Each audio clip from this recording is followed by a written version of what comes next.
जब भी श्री हरिनारायण भगवान विष्णु ने पृथ्वी पर जन्म लिया है, तभी भगवान भोलेनाथ उनके दर्शन करने के लिए हमेशा आते रहे हैं और भगवान श्री विष्णु के साथ अपनी लीलाओं को प्रत्यक्ष रूप में लोगों को दिखाते रहे हैं।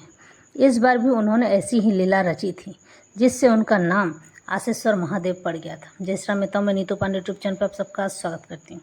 द्वापर युग में श्री हरिनारायण भगवान विष्णु के अवतार श्री कृष्ण के दर्शन करने के लिए सभी देवी देवता आए और बाल गोपाल श्री कृष्ण के सभी देवताओं ने दर्शन किए। दर्शन करके सभी अपने अपने स्थान को लौट गए। फिर अंत में भगवान भोलेनाथ भगवान विष्णु के अवतार श्री कृष्ण के बाल रूप के दर्शन करने के लिए गए, लेकिन माता यशोदा ने ये कहकर नहीं मिलने दिया कि बाबा तुम्हारे गले में तो सांप लटके पड़े हैं और मेरे लल्ला को कछु हो गए तो मैं क्या करूँगी। लेकिन भोले बाबा फिर भी विनती करने लगे, अरे मैया हमें मिलने तो दो। पर यशोदा माता नहीं मानी, कहा मेरे लल्ला को कुछ हो गया तो। फिर भोले बाबा तो भोले निकले। उन्होंने ज़्यादा जिद न करते हुए वहाँ से नंदगांव के वन की ओर प्रस्थान कर दिए, ये आशा लगाए हुए कि मैं भगवान विष्णु के अवतार श्री कृष्ण के बाल स्वरूप के दर्शन जरूर करूँगा। और उसी वन में ध्यान मग्न होकर बैठ गए। कुछ देर बीता ही था कि बाल गोपाल श्री कृष्ण पालने में जोर जोर से रोने लगे।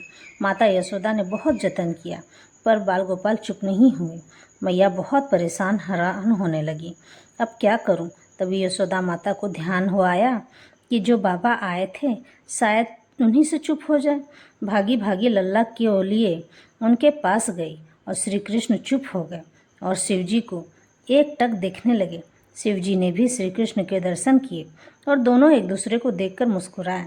जिस जगह पर शिवजी ध्यान लगाकर बैठे थे वो जगह आसेश्वर महादेव के नाम से जाना जाने लगा। जो कोई भी इस शिवलिंग की पूजा आराधना करके अपनी मनोकामना यहाँ मांगता है, उनकी हर मनोकामना अवश्य ही पूरी होती है। इस तरह से भगवान भोलेनाथ ने अपनी लीला रची भगवान श्री कृष्ण से मिलने के लिए और उनके